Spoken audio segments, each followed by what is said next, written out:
Hey everyone, it's Final Round, and my name is Jordan. Firstly, I want to say thank you to everyone for all the kind comments about 50,000 subscribers. Awesome milestone to hit.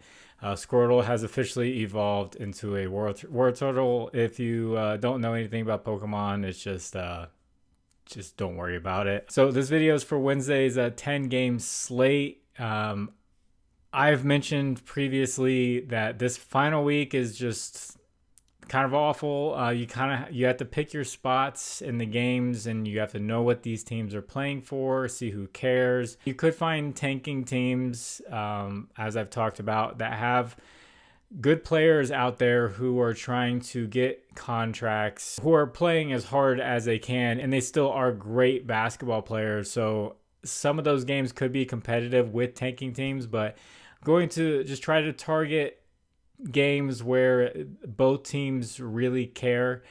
So I will point those out. Sorry I did not make a video for Tuesday. I was just hanging out watching a championship game with my family. I just want to kind of relax for this final week because the playoffs gonna go hard. Gonna have video for every night on that. And for those, I will be doing breakdowns of matchups at the beginning of the playoffs, but it'll be the same thing for every single game. So then that's where I'm going to be putting the actual picks up here on the screen. But for right now, I'm just going to break down the slate, give some good matchups and everything. I'll put my plays in the pinned comment in the morning when I find some stuff that I like. So this first game is the Celtics at the Magic. Celtics are on a back-to-back. They're locked into the 2 seed. Cavaliers 1, and Celtics cannot get to the 1 seed. They just played in an overtime game. I imagine their injury report's going to have a lot of big names pop up on it throughout the day. And then the Magic are also on a back-to-back, and they're looking to win so they can get home court advantage in the good play-in game. They did themselves a big favor by beating the Hawks, but they'll definitely be trying here on this back-to-back, but this is not a matchup where both teams are going to be going all out. So jumping to the next one, the 76ers at the Wizards. Both of these teams are tanking. Wizards are on a back-to-back. This is one where if you really want to research some young guys who have been doing well and then compare their lines, that's where if you have Outlier or an app like that, you can look into those games, look into those players, see how they're doing, and it's a lot easier when that data is all put together for you. But another game I want to stay away from. Next one, Hornets, Raptors. Hornets on a back-to-back. Both teams are tanking. And then this fourth game is one that both teams are going to want to go all out, and it's the Lakers at the Mavericks. And before getting into the obvious storylines, Lakers are on a back-to-back. Just played the Thunder. Luka Doncic did get ejected from that game. I don't think that's going to have him suspended from this game. Even if it was, they would take a technical away or something like that. But the Lakers are trying to lock in the 3 seed in the West. The whole West from 7 to 3 is like very, very close. So Lakers are going to want to try to win. I doubt they sit any of their guys. Since Luka got ejected, he's going to get some extra rest here. He did play about 30 minutes in that game against the Thunder. The Mavericks are playing for home court advantage in the bad playing game. I mean, it's still something to play for, and clearly there's some motivation here. So obviously, Luka Doncic is going back to Dallas. First time playing in Dallas without a Mavericks jersey on.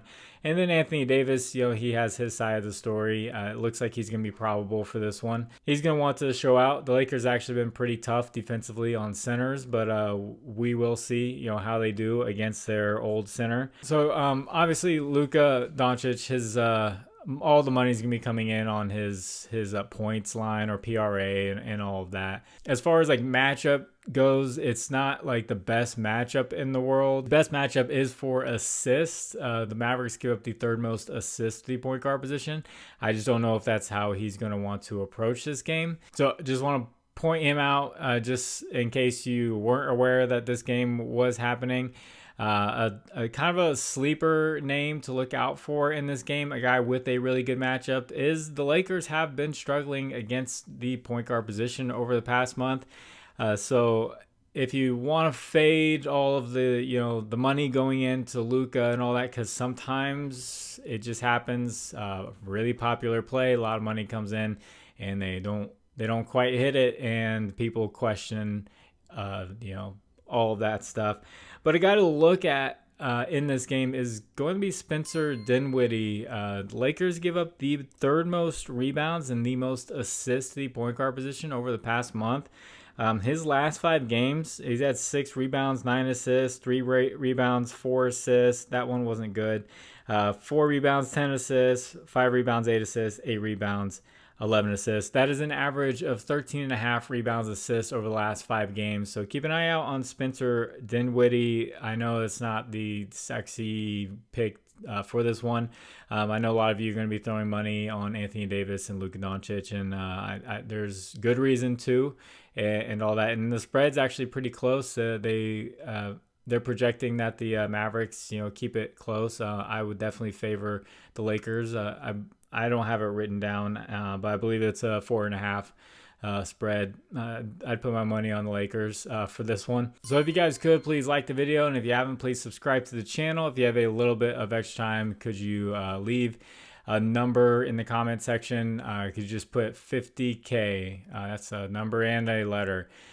For 50,000 subscribers. Finally hit it. I actually woke up in the morning and it was already like way over. I was like, okay, I was expecting to wake up and then like be really close, but you guys just like blew right by it, and it's actually 50,100 now. So it's just that's amazing to see. I'm glad you all decided to stick around, and we're gonna have some fun in the playoffs. And I know this final week just is not fun at all. So I'm gonna jump into this next one. I think this one is worth pointing out. The Heat versus the Bulls. The Bulls will be on a back-to-back, but the Bulls did not play Josh Giddey or Kobe White in the first part of the back-to-back on Tuesday. They kind of saw the Cavaliers on the schedule and they just kind of mailed it in, and they're like, okay, let's not go all out on this one and end up losing, and then we'll be tired going into this game against Miami, where it really matters. So they took the L.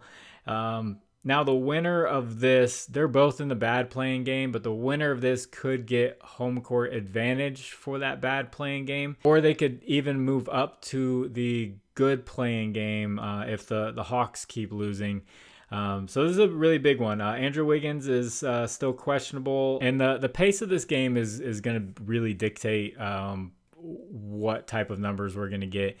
Bulls this whole season have been in the top 3 pace, and then the Miami Heat have been like the slowest pace. So hopefully the Bulls are able to dictate pace, because that will up the stats for everybody, even the guys on the Heat. But I do want to point out Josh Giddey for this one. 11th most points and 13th most assists to the point guard position. I know that's not like amazing, but it's not bad.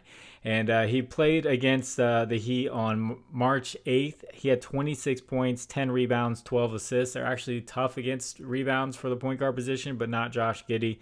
He was able to get a triple-double here against them. So if he comes into this game fresh, looking for him to have a great game. I think Davion Mitchell is still a sleeper. 7th most points allowed to the point guard position, 7th most assists allowed.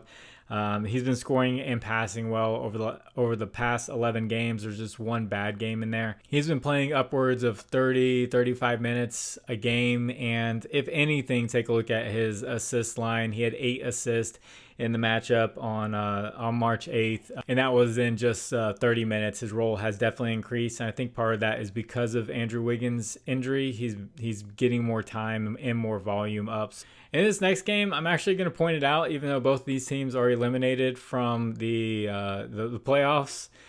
Clearly, Jazz have been tanking. The Trailblazers actually have Denny Avdia and Anthony Simons questionable. So if both of those guys are out, we're going to have a lot of bad players going up against each other. And someone who's been playing well is Shaedon Sharpe. So you can keep an eye out on him.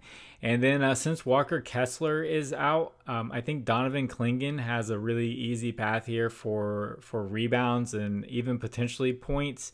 But definitely rebounds for Donovan Clingan. He's been playing around 30 minutes a game. But if someone like Denny Avdia does suit up, matchups for just about every position for the Trailblazers are great here against the Jazz. And before I get into these last few games, if you want to get away from Prizepicks and you want to try out a new app with dynamic payouts, with more options and all of that, check out Underdog Fantasy, Sleeper, ParlayPlay, ChalkBoard, or Better.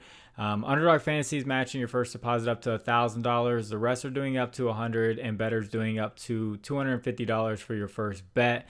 Promo code is FINDAROUND11. There are links in the description that'll take you straight there for that.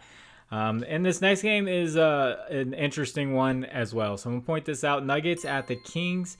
Nuggets are playing for the 3 seed and home court in the playoffs. So right now they're in the 4 slot. They're trying to get up to where the Lakers are, but at least hold serve where they are and get home court advantage.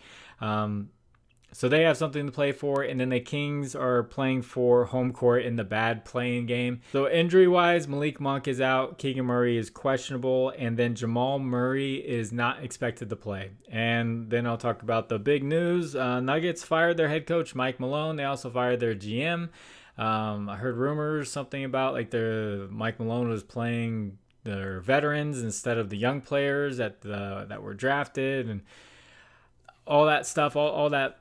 It's a mess right near the end of the year, and they're still in like a good spot to get home court advantage at least for round 1 and potentially get a 3 seed.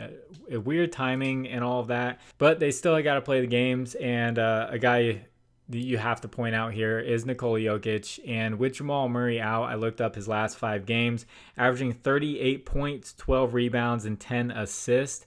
And then versus the Kings this year, he's had 22 points, 15 rebounds, 6 assists. And then he had a nice 35 point, 22 rebounds, 17 assist game. Just huge everywhere. Then 20 points, 14 rebounds, 13 assists.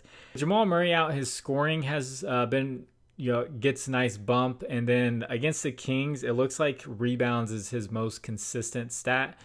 So if anything, I would take a look at rebounds. If you want to go points, rebounds, that you could go with that as well with Jamal Murray out, or points, rebounds, assists. I think they're all viable. But if I definitely had to pick one, I would go with rebounds with the way he's done against the Kings and going up against Domantas Sabonis and all that. 8th game is the Spurs at the Warriors. Warriors will be on a back-to-back. This has a huge spread on it. The Warriors are trying to fight for the 6th seed and stay out of the play-in game. Like I said, 7 through 4 are really close, and so 7 through 3 are really close. So Warriors are going to want to go all out, even though it's a back-to-back. They can't afford to just rest their veterans like they have been, throughout the year. Spurs have lost a lot of talent to injury this year, so this one could get ugly quickly. As I'm filming, the Warriors are blowing out the Suns right now. So they're probably going to get some rest for their veterans for this one. So that's one I would stay away from. And then the Thunder will be on a back-to-back versus the Suns, who will also be on a back-to-back, who are getting blown out. The Suns, they lost Kevin Durant, and they're just a mess right now. And the Thunder, they're locked into the 1 seed. I won't be surprised if I see a lot of big names pop up on the injury report. So this is one you can't even really pick from, because you don't even know who's going to play. Rockets at the Clippers. Clippers are on a back-to-back. Rockets locked in the 2 seed, so they're going to want to rest some players. Right now, they have Sengun, Jabari Smith Jr., and Van Fleet questionable. I would not be surprised if all of them sat. The Clippers, they need to play. They're battling with the Warriors for that 6th seed to get out of the play-in game and to potentially move up to all the way up to the 3 seed where the Lakers are. If Lakers just imploded. A lot of movement there in the West. The Clippers, they did not have Kawhi Leonard on Tuesday, so if he plays, he will be one of the fresh players for the Clippers. He'd be someone I'd look for, especially with the Rockets deciding to sit some guys. They could sit even more players just to get some rest. So that is a quick breakdown of 10 games, and not like too in-depth on all of them like I have done previously, but this is the way it's going to be. I will have a video for Thursday, and then I'm going to be busy Thursday night, so I won't have one for Friday. There's no games on Saturday, and then I normally don't do Sundays. So Thursday's video will be the last one for the regular season, and then I'll have all those days off. And then the very first video you see after that will be for the play-in. So take it lightly. Like I said, you don't have to go too crazy. Playoffs are right around the corner, and then WNBA is around the corner. So yeah, if you want to discuss lines further, I have a Discord. Link is in the description. Congratulations to the winner of the March Madness final round community tournament. We did that, had over 100 people. Winner got $100 from me straight up. So that was fun. And like I said, that Discord is free, no VIP, premium, or anything like that. You just go in, you talk lines with like-minded people. And the community has grown to be huge over the past couple of years. Just like I said, just shocked to be at 50,000 subscribers, and the community's 17,000 have joined the Discord, and they love it. Just helping each other out, trying to beat the books. So that's great.